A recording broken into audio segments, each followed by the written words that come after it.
what's happening, Digiwaxx? This next person that we got on, for me, has been a person I've been listening to since I was coming out of high school. J. Rawls out of Cincinnati, Ohio.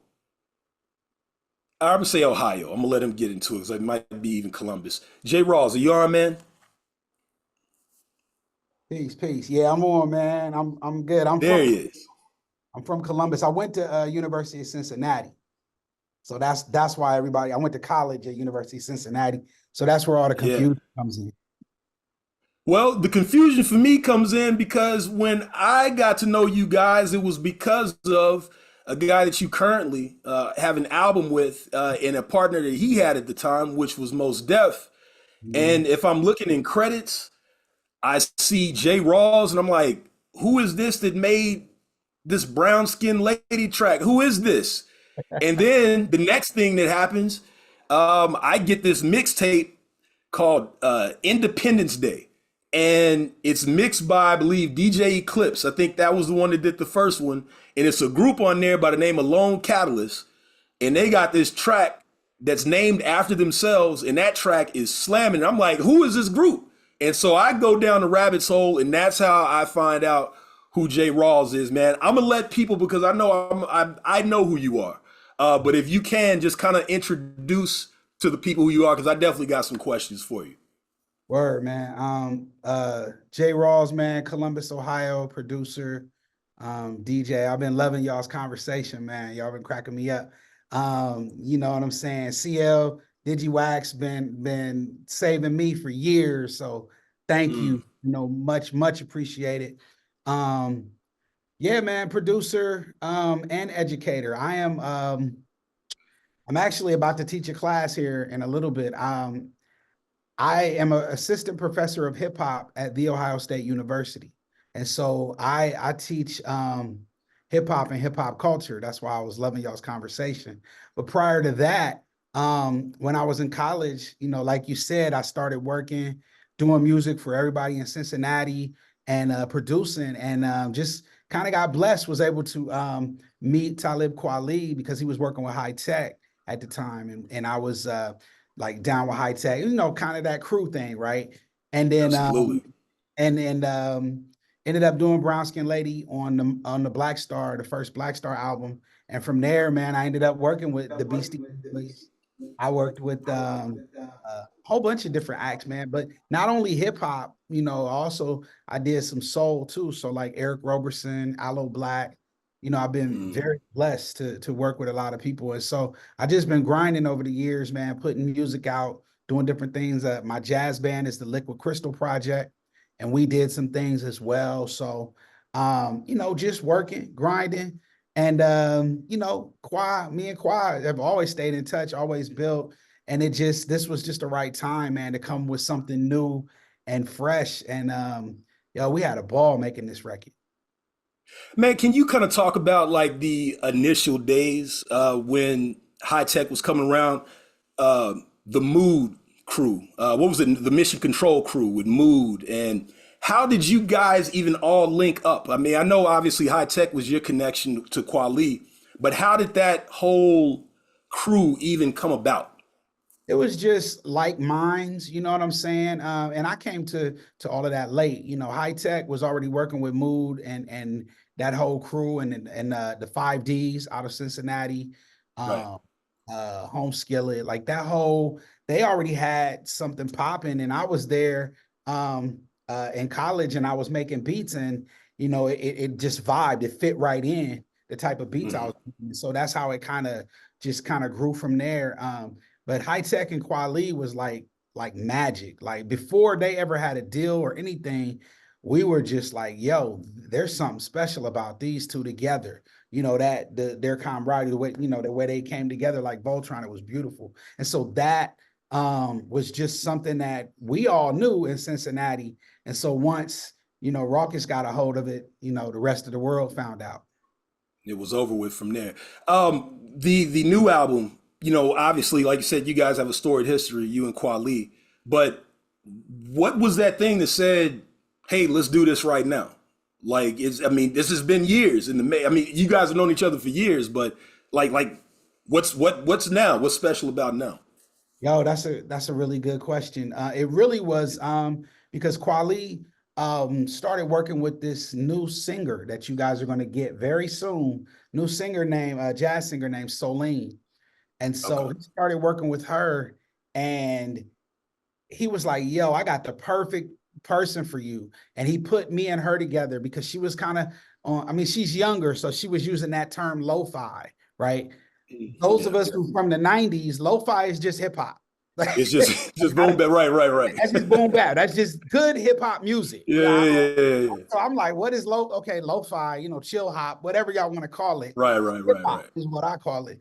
And so she loved those kind of beats. And yo, man, her album is amazing. She's actually on the new Kweli and Rawls album. But her album, With Nico is the joint with Nico is the on it? joint with Yeah. Nico is, yeah, that's her. Okay. And so we started working on that, and Kweli had some joints, and he was like, "Yo, let me write to this," and he was writing. He was like, "Yo, let me write to this too. Let me write to this too." And he was like, just taking stuff and writing, and I was like, let's just work." He was like, "Yo, it looked like we just working," and so it just actually just came about because we were just working. We were always together. We were working, and I'm extremely proud of this album, man. I feel like this is some of my best work, so I'm Right. excited to talk to you guys about it. So I mean, on this album, there are a lot of features and that fit, and it really quality. And I'll wait till he gets on to kind of go over it. In this year, 2024, we've had, at least for myself. Let me speak for myself. I don't speak for Digiwaxx. I don't speak for anyone else but myself. I think that 2024 has had some of the greatest hip hop music, especially from some of the veterans, and a lot of it has been one MC, one producer. With this record, I know Kweli has done different albums with one MC, one producer. But going into this record, did it feel a little bit different for you as opposed to any of the projects that you've done, even with Lone Catalyst? It did just um only because we were actually working like together, like back in the day, when you like it's a producer and an MC and y'all both in the Yeah. studio and you both sitting there and you just working. That's what it was. And I think that comes out on the record. It was us really just going back to the lab, doing it like back in the days and just working. Yeah, and like I said, it feels like it. It definitely feels like it, especially just the, like I said, the collaborations that are on it. Kweli himself is in the zone. I think he's on right now. Is Kweli, you there? Think so. Can y'all hear me? We hear you. We hear you. Can you use your camera? Are you good? I can't do that, but Okay. I'm here. Well, shout out to Kweli, man. Shout out What's to up? Kweli. How y'all feeling? I might be able to use it in a few minutes, just not right this second. Got you. But like I was just saying with J. Rawls, man, we're just kind of going over the album. The Confidence of Knowing, for everyone that doesn't know this on the call, that's the name of the album. And it did drop last Friday. I want to thank everybody for being on the call. Sorry I was late. I appreciate everybody's time. Everybody taking out their time to do this. It means a lot to us. All good. I'm getting a chance to kind of catch up with J. Rawls because I haven't.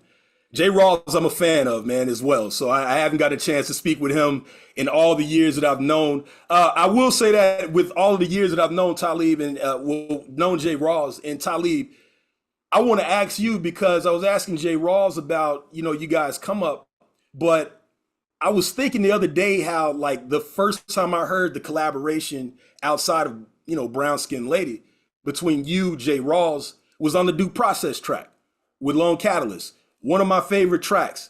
And I'm not gonna put you on the spot, Talib, but if I asked you to recite that rhyme right now, would you be able to? That's just a yes or no.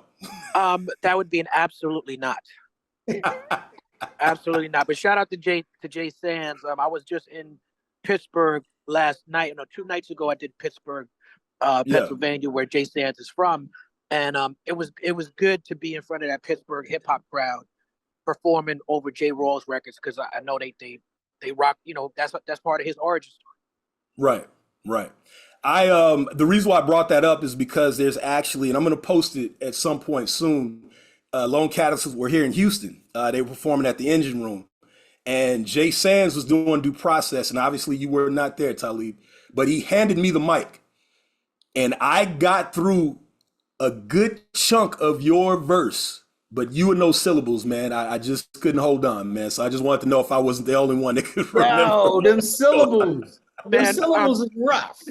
it took me a minute to learn the words for Native Sons. We just performed at Jimmy Fallon because, you know, Yeah. I'm actually in Philly right now. I remember I did a show with Muhammadia a few years ago, and she said that we was in Puerto Rico for the Rocksteady anniversary. She said to me, she said, "Man, why did I write these intricate rhymes? Like, it's hard to, as I get older, it's hard for me to do these rhymes on stage." I was like, "Yo, I relate."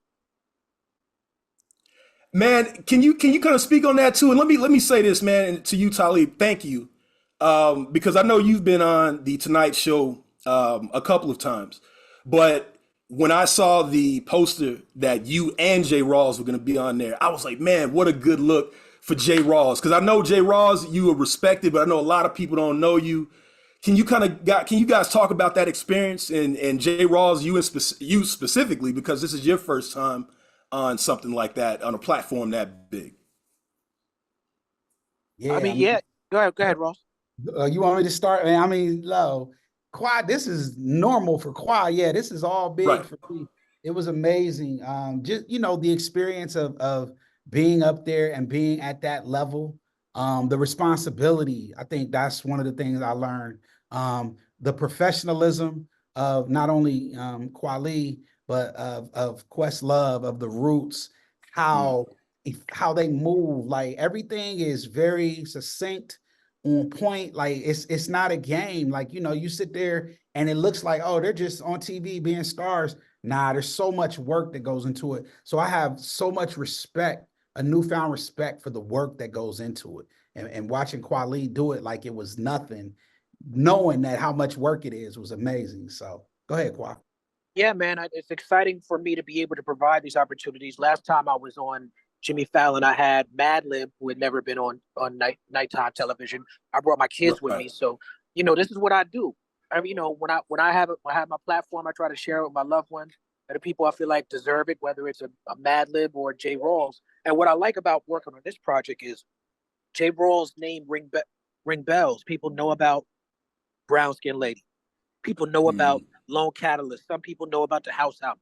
Some people know about It's JR. Some people know about Middle Child. But somehow his name rings bells. But I agree with what you said earlier. You alluded to that people still might sleep on him because he's never been on these like national platforms. So when we're rolling this album out and I'm on tour with De La Soul and Pasta News and Mason's like, yo, these J Rawls beats. I'm getting text. Right now I got text in my phone from Jazzy Jeff. Text in my phone from Pete Rock about this album. You know what I'm saying? And it's like it's a testament to his legacy. And I'm glad. And I said, like, from now on, they will never sleep on Jay Rawls again. Well, I'm glad you did that, man. And like I told Jay Rawls earlier, I'm glad that you guys linked up because you have a storied history. And I mean, this was like the perfect time to put out a record. Now, can we get into a record real quick, if y'all don't mind? Like, we got people on DJs, by the way, Talib J Rawls. We got people on with DJs platforms all over the country. So if they have not heard the record, we want to get into this track, Native Sons. I believe we're gonna play that. Let's do it. Warning, the Surgeon General has determined that the sounds you're about to hear. Yeah. Just in case people didn't know what Jay Rawls and Talib does, that's what they do. That's Native Sons, which was the first single off of the album, The Confidence of Knowing. Talib. Yes, sir. How you feeling about that, man? I feel really good. That's actually the second single. The first single was To the Ghetto, but that's the first. To the Ghetto was the first. Yeah, we did a video. That's the first visual. And you know, that song comes from a very deep place for me. You know I saw some people in the comments recognize us, the Jungle Brothers. Shout out to the Jungle Brothers. Shout out to the whole Native Tongues crew. Definitely inspired by that. But you know, the lyrics was a little bit more like battle ready, hard edged than some of the Native Tongues content back in the day. And it's like, you know, that record, man, I gotta shout out Q-Tip because, you know, he really helped me put that record together. Like I was sending him the versions of that song as I was making it. And his input, I feel like is what got it to where it's at. And Jay Rawls did his thing with the beat, and DJ Redmatic the world famous Beat Junkies crew. Did his big up thing to Redmatic. with the scratches. So, you know, it's a hip hop dream come true for me. And Rawls, go ahead. I just was gonna agree, man. Having Rhett on the cuts, Rhett's my big bro. I actually just did an album with Rhett last year. Really? Yeah. Oh yeah, it's called Rawlsmatic. Yep, go back. Oh, the Rawlsmatic. No, you sent me that. Okay, yeah. So I'm Quantum Leap Radio if you don't know. I got a drop from you off of that. Yep. I'm in my mind, I'm thinking the 1998 instrumental joint was the last one. I forgot about the joint with Redmatic last year. That's right. Okay. Big up to Redmatic, man. Right. You know, it's funny because you guys mentioned the native tongue and quality, and I guess Rawls, this is kind of a question for you too. I mentioned on the call earlier how there was still a line drawn in the sand 25 years ago. And you look at things now that are happening literally within the last 24 hours. I guess for Talib, I don't know how to ask this question. Do you feel not necessarily vindicated, but obviously when that line was drawn in the sand years ago, you look at a track like Children's Story off of Black Star.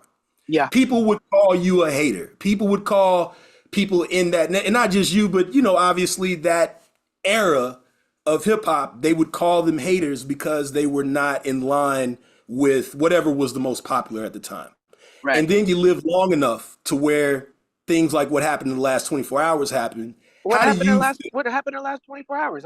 What did I miss? What's going on? I'll let you know, man. A guy by the name of Puff Daddy, you know, he's been going through some things, man, and they got him on some federal charges about some things. So I didn't know if you heard about that. You mean Brother Love? Brother Love, or Sean he was Puffy called Puff Combs. Daddy. He was called Puff Daddy when we did Brown Skin Lady. He Brother Love now. Okay, yeah. Well, currently, currently, you see what happened. I guess that question is just like I said with the line drawn in the sand back in the day. There's a lot of people who, you know, were not, they were not doing what you guys did, and because of that, maybe you guys were called haters. But you guys are the ones that are still around and still going. How do you feel about that? And this is not like a gotcha question or anything that we're trying to get some quote from, but just how do you feel? It's interesting that you brought up Children's Story, because I don't know how many people on this call know about the fact that when Black Star was performing Children's Story at Wetlands Tramps back in the day, we had a visit. We had a visit from Puff Daddy, who came to see us because he was upset about the lyrics. And so, you know, we solved that amicably. And I started my career working with this dude. You know, I used to hand out flyers for the Tunnel. I used to hand out flyers for, you know, Red Zone and, you know, all these parties that he used to do back in the day. You know, Puff Daddy, Diddy is an icon in our culture in the same way that R. Kelly was an icon in our culture, in the same way that Africa Bambaataa is an icon in our culture. So we can't, the culture, hip hop music in our culture is beautiful and it's ugly. We can't dismiss these people out of our culture just because we find out that there's some ugly things that they've been allegedly participating in.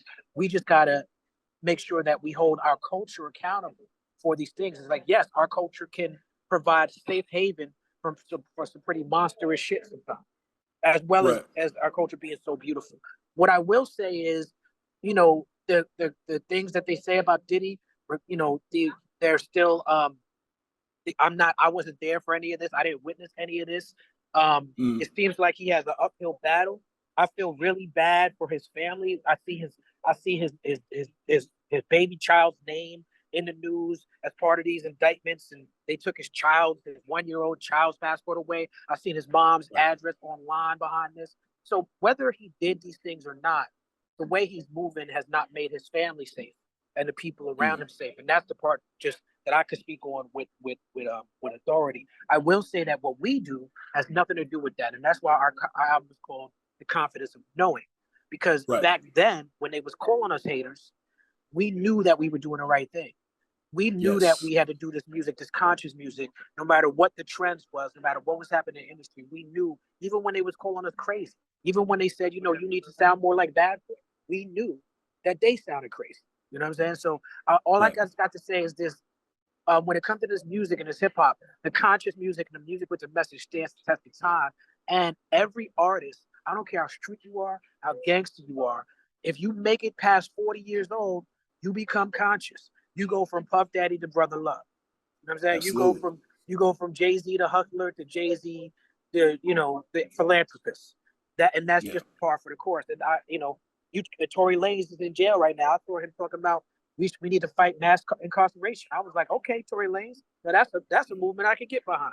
I wish we didn't have to wait for you to get locked up for you to feel this way, but it is what it is. That is an excellent answer. I do want to open it up because I could be here with you guys all day.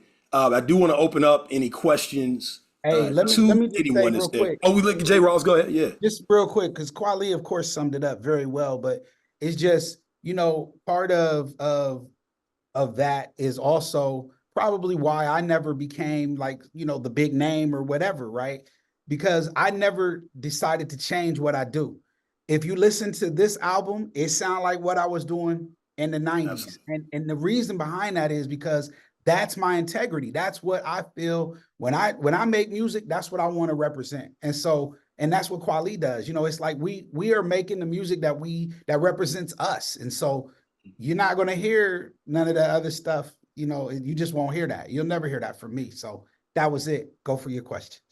No, I appreciate it. Does anyone have any questions to ask J. Rawls and Talib Kweli currently? Rory, go for it.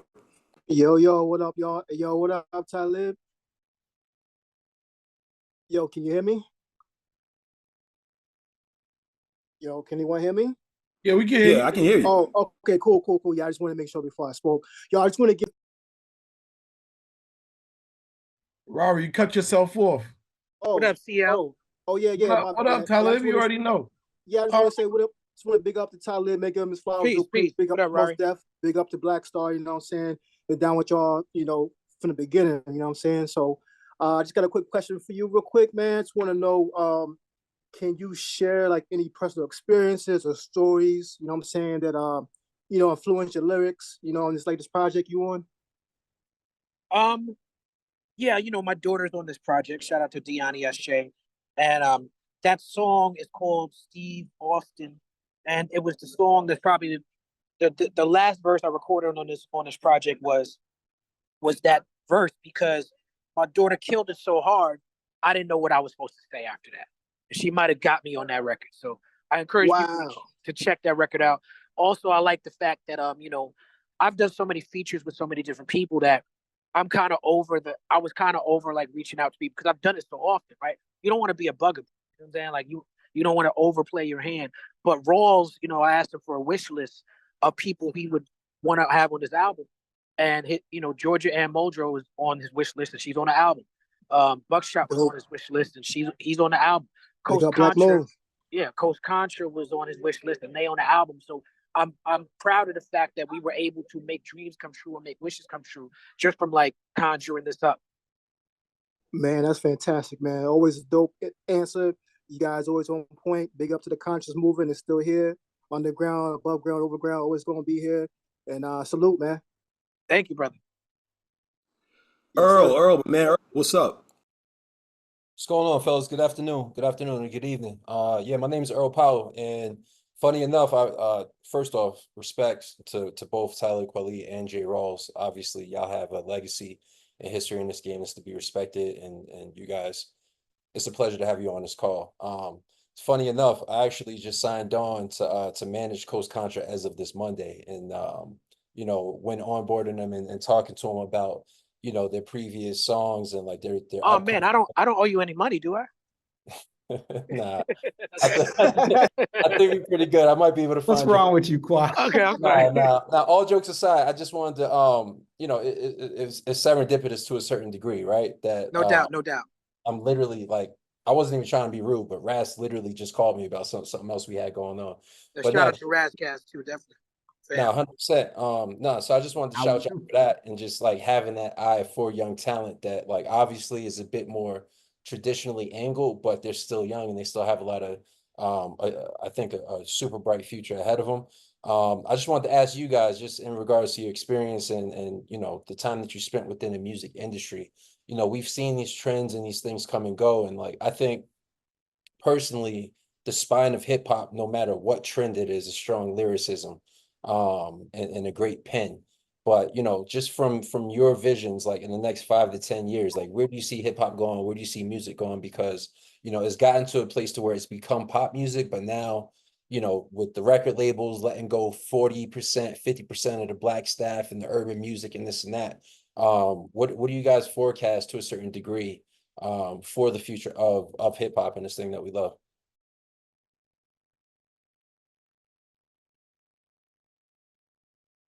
Okay. Kwa, you don't want to go He was first? on mute. I don't know if he was talking, but you're on mute, Taylor. Sorry, can you hear me? Yeah, we got you. All right. So yeah, I was gonna say, I'm saying this as a lyricist, and this is my experiences. You know, battle rap is a thing. Battle rap is like the fuel that lights the fire under our culture, and it's like as a lyricist, I'm very inspired by battle rap and by the dedication and skill it takes. That's a finely tuned set of skills. That's high level performance, but there's something to be said about making a song and know how to make a song. And as a lyricist, I've become not just a better musician, but I've become a better human being when I learned and focused on how to make songs. And I feel like with this album with Rawls, it's like having a producer like Rawls, I'm able to space, like there's a song on this album called Sing It to the Sky featuring Nico Is and Soline, where I'm actually talking about how I have spaces and how I'm not able to space out the lyrics. And so I think that for us on this call, the real hip hop people, the people who listen to the Razzcast and the Coast Contra, lyrics are important. And just like the battle rap community, if it wasn't for us, a lot of hip hop would be whack. It would be pop music. But I don't think that lyrics, like I think that a lot of artists in the hip hop space get caught up, especially people from my generation, get caught up in the idea that that having great lyrics makes a great song. You can have a great song that has no lyrics or has terrible lyrics. Having lyrics is not what makes or breaks a record. But I think for us, it's more a competition and more of a sport and more of a code. You know what I'm saying? Like the lyrics is like a code that we speak, and only a select few can understand the code. You know what I'm saying? No, I appreciate that. And just a really quick follow-up question. This is definitely not related to anything, but like what do you, I think maybe before you guys jumped on this Digiwaxx call, we were briefly talking about Kendrick's Watch the Party Die. Not so much the song, but like more so the song dropping on Instagram. I'm curious to get any feedback or insight from you guys, but A, how you feel about the song, and then B, how do you feel about something like that during like such a huge moment where everybody's waiting for Kendrick to drop again, right? Like they don't know if it's another diss track. They don't know if it's something to celebrate the Super Bowl, but he used a moment in which everybody was watching his move to try to, I think, course correct the culture, right? And like not to be preachy about it, but just like allow people who are really about the positivity in it to like stand up and maybe try to make a difference. Just curious about how you guys feel about that. Rose, have you heard this song? I have not. I haven't. No, I've been Me neither.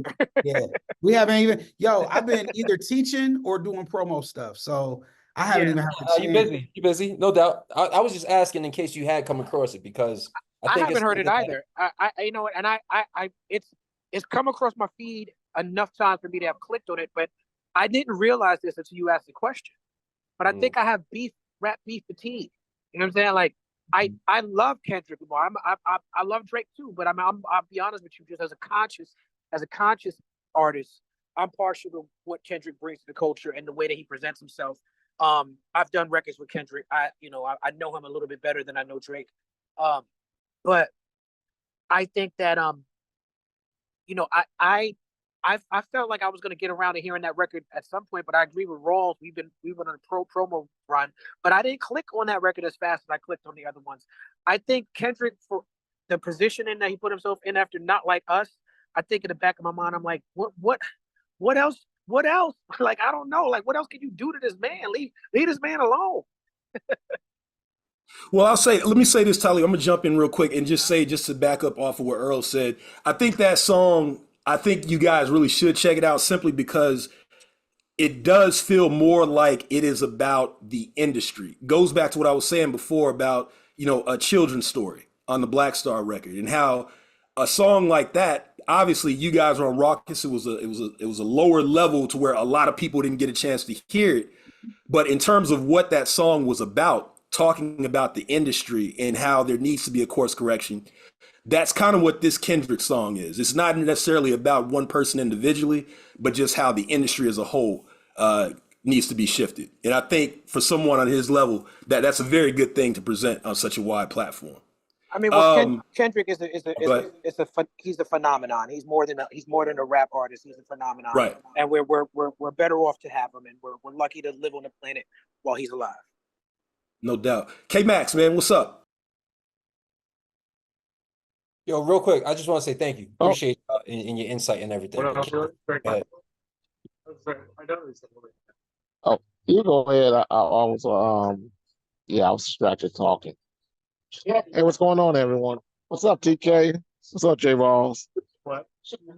So I just had a question about man, damn, I wasn't expecting to be called. Like, well, y'all can hear me, right? Yeah, no, I didn't hear you a second ago. All right, cool. All right. Oh, yeah, what's up, man? I just only on the first single that CL and the service, and that was really dope. But that second one with the Jungle Brothers or the George Michael loop on it, that was really dope. I think I would have led with that one as the first single versus the other song. I think that was the first single. I also want to hear on this call. I don't know how much time we got, but I'd like to hear "We Outside" and definitely the Coast Contra joint. I want to get y'all opinions on that. But I don't know how much time we have. I even appreciate how much time y'all spent with us so far. This is really dope. Oh, okay. Oh no, we got all the time in the world. Kweli, it's up to y'all. All right. Wait. I mean, I'm rocking with y'all as long as I can. I'm also at dinner, and I'm also doing a show tonight at City Winery. If anybody's in Philly, y'all just could get down to the City Winery. I'm headed down there now. Oh yeah, I heard that was a dope show in the city. Hey, TK, I saw the Jon Stewart interview. That was really dope, by the way. Thank you. And then it was a good performance. Good catching up with you at the Common Joint. Yeah, that was fun, right? With the Citadel, dude, that shit was crazy. Yo, Yeah. Common performed some alchemy at that joint when he was freestyling. Yeah. And he started talking about the mayor, started talking about the city council he was woman. sitting in the front row. Yeah, the mayor said, yeah, she was talking about Harold's versus the other chicken joint. Like, that was crazy. Yeah, that was dope. So I just want to say that I'm looking for the album, J Rawls. I met you years ago in Chicago. I can't think of the place, but I still got the signed copy of the album with the orange cover with your head on it. I can't think of the title of it, but I still have that The Essence album. of J Rawls? The Essence, the original one, yeah. I still have that one. Dude, so I've been knowing about you for a couple of decades or more now. So that's super dope, and I'm glad you all have collaborated. I didn't know you. I don't think I realized you were from Ohio all this time, but it's I'm looking forward to the album. I'm glad CL and everyone involved got this conference going to have you all together and talk about everything and be in an open forum with DJs. Super dope, and yeah, I appreciate that. I just want to say what's up and all that, and I can't think of anything off the top. But then, I didn't know that about Children's Story. That kept coming up, so I want to revisit that song now. So what was it that did? What was it that Diddy was so pissed about? The lyrics, the lyrics we were talking about.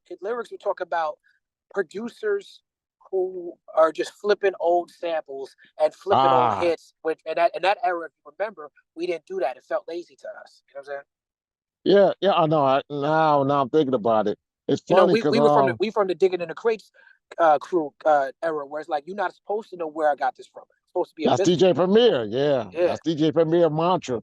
Yeah, he hated all the killer cuts and not the killer cuts, but the other releases that had the compilations, the Digging Crates volumes and all that. The Dusty he Fingers. Hated those. All that, the Dusty Fingers and all that. Dusty Fingers, all that. I loved it personally as a DJ. Cause I was like, oh shit, now I know what to look for in the record store. But so and then now you got Who Sampled, so that really shut down the game. Yeah, it's a wrap. Yeah, it's no doubt. Talib, let's Yeah, do this, man. We're gonna get into this track "We Outside" because I actually need to ask you about this track too, man. And this is a hard one, so we're gonna get into "We Outside." If you don't mind, if we do that right now. yeah, let's do it. All right, All right, thanks for let's your go, time. y'all. This is "We Peace. Thanks, Outside" from K the Max. It's Knowing. Um, just to give you a vibe of what I'm working on. Oh yeah, this is what they've been waiting on. Llama. Man, oh man, oh man. That was "We Outside," people. Talib Kweli and J. Rawls featuring Tri-State. I did not see that coming, man. Tri-State. Speak on that. Yeah, shout out to Tri-State. He's amazing. Shout out to the whole, chain, Planet Asia Gold Chain music. You Gold know what I'm chain, saying? yeah. And Tri-State, he really did his thing on that. That record is timely, and he sounds great. Yeah, and I like your verse. We're in a political age, a political era right now, political time, and you spoke on Democrats got problems, Republicans got problems. Talk about that real quick. Yeah, man. So that record is important to me because there's a lot of people who have issues with. I'm sorry, we here? Yeah, yeah. All right. No, there's okay. Yeah, there's a lot of people who have issues. There's a lot of people who try to shame people for standing up for justice. You know what I'm saying? There's a lot of misinformation out there. That's why I said, how they got you ashamed to be a social justice warrior. The hip hop I come from, we supported social justice. Now we have a move in the world with the right wing where it's this anti-woke movement where somehow it's bad to be awake and aware. It's bad to have compassion. It's bad to be a social justice person. And that's just propaganda. That's anti-hip hop. I felt like I had to say something about that. And as far as the Democrats, Republicans, it's like, I'm not the misinformation out here is somehow that Democrats are always the left and Republicans are always the right. And it's like the right wing has always been Republicans no matter what. But Democrats are not leftists most often. You know what I'm saying? And my politics is more on the left side of things. I'm not a Democrat. I'm not a Republican.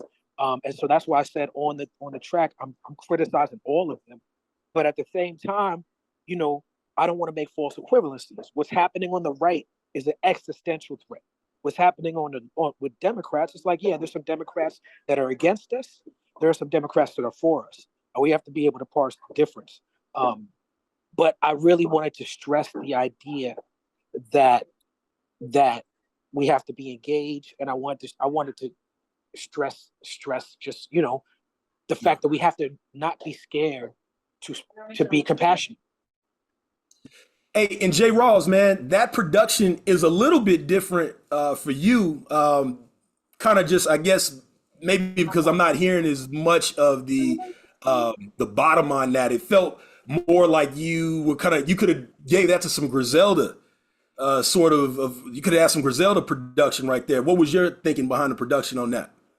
You're exactly right. That's exactly what it was. Yeah, that's crazy, Rawls. Yeah, that's crazy, right? Right. Because what Rawls said to me, I know. We're losing you, Talib. Rawls said to me like, "Yo, we should get Larry June on the album." Wait, can you hear me? Can you hear me? Yeah, I can hear you. Hello? Now. Can you hear me? Larry June. No, it's funny because Rawls said, "Yo." He said, "Yo, we should get Larry June." I said, "Rawls, you want Larry June on the album? You need to give me some Larry June type beats." That's exactly it. That was the Larry June type beat, and because I'm on there. But I was like, "Yo, I can do that. I could do anything you want. I could do trap if you want, but I ain't." Right. CL, what you got, man? Well, first of all, big up both of these gentlemen. Shout out to both of them, man. Years of just quality work, years of spitting. I don't want to just say woke lyrics, but trying to really teach people. It's bigger than rap for years, and I feel like in the last year or so, people are starting to really wake up and go a little bit deeper. And I say part of that is because of social media. A lot of things got exposed and people are starting to shake up and wake up a little bit more. But naturally giving y'all props. You already know Talib. Shout out to J. Rawls. Thank y'all for the years of just supporting us and what we've done here at Digiwaxx, from events to just music. Even though Talib, I need more music. I love when you drop joints. Sometimes they slip through our fingers, so I get upset. Let me say as well, CL. Let me back up with that. Yeah, I need to get some. I need to get on like a promo email list here at Quantum Leap Radio, man. So It's a fact. It's a fact. Yeah, I think we lost Talib real quick. Okay, he's going. Okay. Let's all good. We talked to Jay. Jay, you still there? Or you teaching the class? Okay, no, you're on mute. I'm in here. Y'all got about 8 minutes. Okay. Well, no, I was more just giving props on the project more than anything. I guess the simple question I had was about the Fat Beats partnership and how that came about and why that's so important, because many people may not know. Yeah, no doubt, man. Shout out to Chris Atlas over there at Fat Beats, man. Fat Beats is celebrating their 30th year anniversary, first of all. So let's shout that out. And then the whole thing is, man, Fat Beats is kind of, that your last stop. And it has been for so many years. I remember traveling to Amsterdam and seeing Fat Beats over there, like, what in the world? They everywhere. And they're responsible for a lot of the independent hip hop that came out that, we've been bumping for all these years. So, it was a logical choice.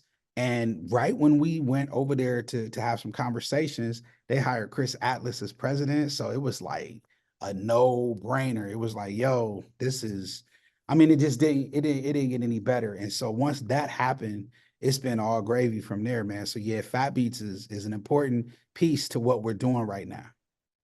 Nah, no doubt about it, man. So I think you hit it on the head. So important in terms of spreading the music through the rawest and realest form. I still collect vinyl. Me too. Every week. Real quick, y'all. I might have missed some things. I lost reception. Yeah, we were just talking about the Fat Beat partnership and why that happened and how important it is.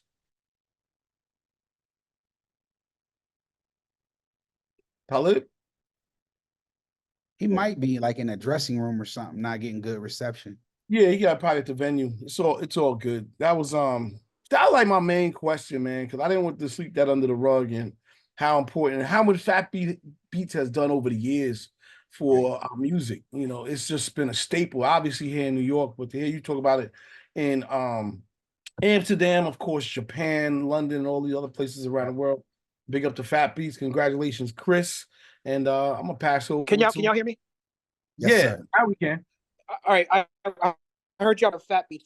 Before I lose reception, I want to big up CL and Digiwaxx too, because the same thing you just said about Fat Beats, we could say about Digiwaxx. Digiwaxx has always supported not just me, but all the real hip hop and made sure that the DJs get in touch with the artists, and I truly appreciate it. Bruh, I've been using Digiwaxx for years, like to get instrumentals or the clean versions. You know what I'm saying? So yeah, shout out to y'all, man. I appreciate you very much. That sounds like a commercial. I ain't gonna lie, that sounds like a commercial. We need to record that bite right there. We need to put that bite out there in the social. Yo, Raymond had a question too. Raymond, just wanted to give props again on the album. Talib, I don't know if you're still there. You have research because I gotta have a two-part question.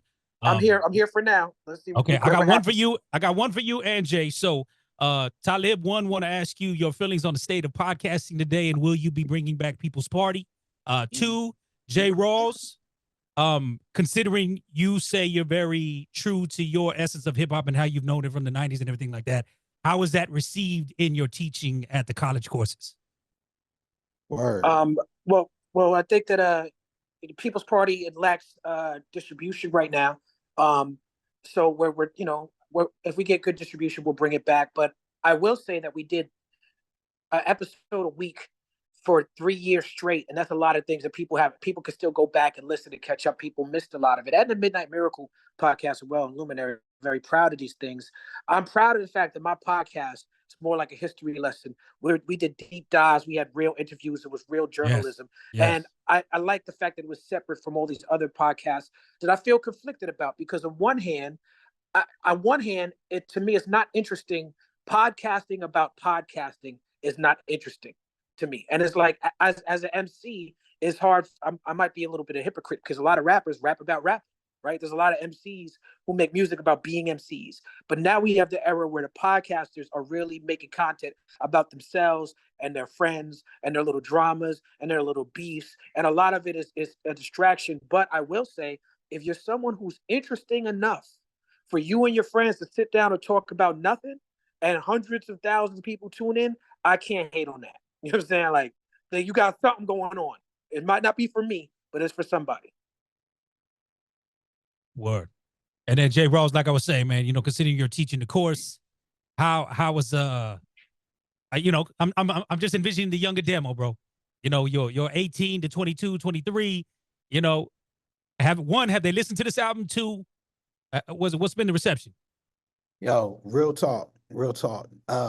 You'd be surprised, man. First of all, the students are, you know, they will, you know, go do Pound Town at 1 a.m., 2 a.m., but that's not what they listening to. They be like, yo, MF Doom, Madlib. And I'll be like, wait, what? So we, you know, they talk about Dilla. They got Dilla questions. They're like, you know, it's that kind of thing. So the students are hip. They are very much aware and they know what good music is. You know what I'm saying? It's just like anything, man. It's like, you know, sometimes, you know, you might want to be ratchet and that's what they want. And then there's other times when they want to hear, you know, some Kweli lyrics and that kind of thing. And that's just the reality. So and I think that's the problem with the industry. You know, y'all talked about the industry earlier. The industry pushes one thing. And that's the problem. When I was growing up, I know I sound like my dad and them now, right? My granddad.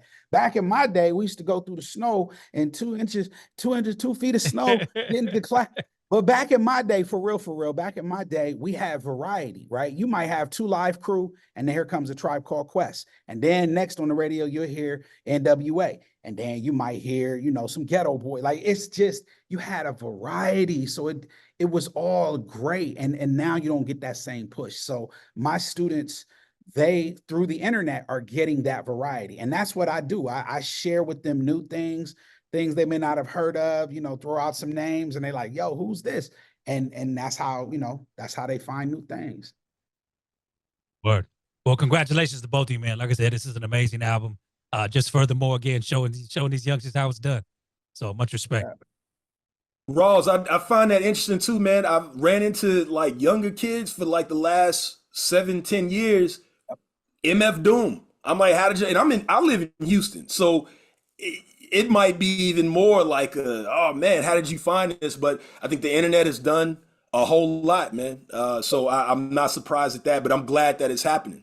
If I can add one last thing to that, I think go ahead. Again, super underrated is something as small as like the Cartoon Network and them having like Adult Swim and things of that nature, because it allows the sounds to transcend different borders that exist digitally elsewhere. And video games as well, and soundtracking and things like that. So for me personally, I'm happy to see something like Adult Swim support music that we all fuck with and love, because like a lot of times these young kids don't even have OGs to pass that kind of music down to, or to show them that this is that. So because it's being delivered through something else that they love, like I think that that's been helpful as well. Speaking of that, to both of you, I'm surprised my brother Raymond did not ask this, but what is your thoughts on a genre of adult contemporary hip hop? I mean, I guess we got to get there, man. I just turned 50 this year, so I guess I'm supposed to be adult and contemporary now, but I tell you what, I'd rather that or calling it classic hip hop than old school, right? Because calling that old school connotation, that has a bad connotation to it, because my students will hit me with, you know, well, when I was teaching in the grade school and high school, oh, that's old school, that's old school. But you know, when you listen to like the rock stations and all the white rock and roll, that kind of thing, they call it classic, right? Rolling Stones is touring to this day. If Paul McCartney and them want to go ahead and do a quick tour, it's nothing, right? But you know, it takes a little bit of work for Big Daddy Kane to get a nice big tour or something, like, you know, it's not as easy. So I think we definitely need to change our vernacular. It's really on us, man, as the adults in this. We're the adult contemporaries, and we got to bring it down to the young people. So I've been calling it classic hip hop you know, I try to chill on the old school terminology because that makes it seem like it's too old, that kind of thing. I'm glad you said that, Rawls, because I be saying old school too much in my shows. I'm gonna change that up. Spin. We're gonna start saying to all my adult contemporary motherfuckers. Yep. Hey, and call it classic. That's what I'm saying. Quantum, get on the wave, Quantum. Get on the wave, Quantum. Yo, it's just Y'all right. It's starting to catch. Y'all right. It's not old school hip hop. It's classic hip hop. To bring it more specifically to the conversation around genre and Grammys and awards and accolades and all that. Like Ninth Wonder, I think when he's talking about making an adult contemporary hip hop section for the Grammys, he's absolutely correct about that. It's a shame that we have to do that, but he's right about that. And I think that that's the way that we get, we get the props and accolades to people who need it. Much like stand-up comedians, hip hop artists get better as we get older. And so me as an artist, I'm not competing with, these young, I'm not competing with Little Uzi Vert or City Girls. I'm competing with Common and Pete Rock. You know what I'm saying? So it's like, I'm competing with Ninth Wonder and Rhapsody. So it's like, I just think that it's two different conversations. If we're having the industry conversation about capitalism and barcodes and selling the music, then yeah, we need the contemporary hip hop section. But if we just talk about the spirituality of it and the culture, it's genreless. It's good music and it's bad music. That's where we should be going with it. So Raymond, get on the wave. Raymond, no, Raymond, Raymond, let me say this. That I like that answer because I think that's what I was trying to get across. We had this conversation. We've been having this conversation, but we had somebody on last week. I think what you talk about when you're talking about selling the music versus the overall idea of hip hop. I come from the overall idea of hip hop. Like I told them, I understand the need for possibly doing that as a genre, but I don't feel that there's a need for it. And I think it hurts people like yourselves in the long run. But we're not gonna go down that road. This is about y'all today. It is the confidence of knowing. The DJs have opinions, and the absolutely. DJs are speaking up in the chat. Absolutely. K-Max, what you got? I just want to say I agree with Jay Rawls. Like for instance, here in Chicago, two instances. One, who was it? Not Grateful Dead, but not Rolling Stones, but one of the other older groups. They toured and I saw people coming to Soldier Field, all ages, young, old. People brought their kids. No one was saying like, "Oh, we're going to an old school rock concert." They was like, "We're going to this artist concert." And so I think delineating titles is not a good look in a way, and it's just kind of dumb. And then as far as the other thing, the interesting thing about MF Doom, I was at a DNC party with T-Pain. It was the last day of the DNC when it was here in Chicago, and it was the Detroit Symphony Orchestra, and they were playing the music while people were getting food and talking before T-Pain got on, and I was listening like, yo, that's Raid off Mad Villain, and people looking at me like, why is he going crazy? I'm like, I don't get it. We're at this DNC corporate event or whatever, and the talent is playing Raid. Y'all don't understand what this is. I heard the strings, the horns. That's a big deal. And so the point being is people don't realize how pervasive some of these sounds are. And yes, Cartoon Network and Adult Swim have a big impact on that, but even I hear Jay Rawls. You never know what who your music will influence, and if they have a platform to play it, and they get a chance to do it, they're gonna do it. But the whole thing with Ninth Wonder, go ahead. No, I was just gonna back up and ask that question, Jay Rawls and Kweli. That is something I want to kind of ask you guys real quick. Lately, I have been seeing certain things. Like I was just watching, what was that movie this past week? They dropped Say No Go in the movie. It was Civil War. The movie Civil War. Say No Go was the Civil War. Yeah. Yeah, that was Say No Go was a Civil War. Three's the Magic Number was in Spider-Man. And I Know was in Transformers. And look here, Dr. Octagon. They played this on a Netflix show. No, it might have even been the Godzilla thing. But I guess my question is, did y'all see Mother's Milk wearing the Dead Prez t-shirt on the last episode of The Boys? Oh, look, he wears Yeah, everybody's shit. Yeah, but He that wear like Prez, they but the dead purposely do Prez that. is different. Yeah. he sure does The wear dead everybody's Prez is t-shirt. different. 'Cause that's I think he wore PE and some other artists, like underground artists, like Stakes is high. He yeah, wore Mother's Milk Gangstar, Stakes is always high, like everything. represent. Yeah, he was always repping hip hop, and Mother's Milk, that's his character in that show. Yeah. So I mean, like for y'all, like J. Rawls, Kweli, does someone reach out to y'all for things like that, or do you like see that on the back end? Like how does that work if your song ends up in one of these big productions like that? I'll let you know when it happens. I've had a couple joints. I think Get By was in Step Up 3 or some shit like that. I'm not sure. I've done soundtrack stuff, but yeah, they got to reach out to you and you got to sign off on it. That's what's up, man. Now, just bring it back to the confidence of knowing, man. The album came out last Friday. People can get it on all streaming apps. I know K Max would want to ask this question, but are you guys going to put this out physically? Vinyl, CDs? Some people still have cassette tapes, things of that nature. Thanks for that question. You know me well.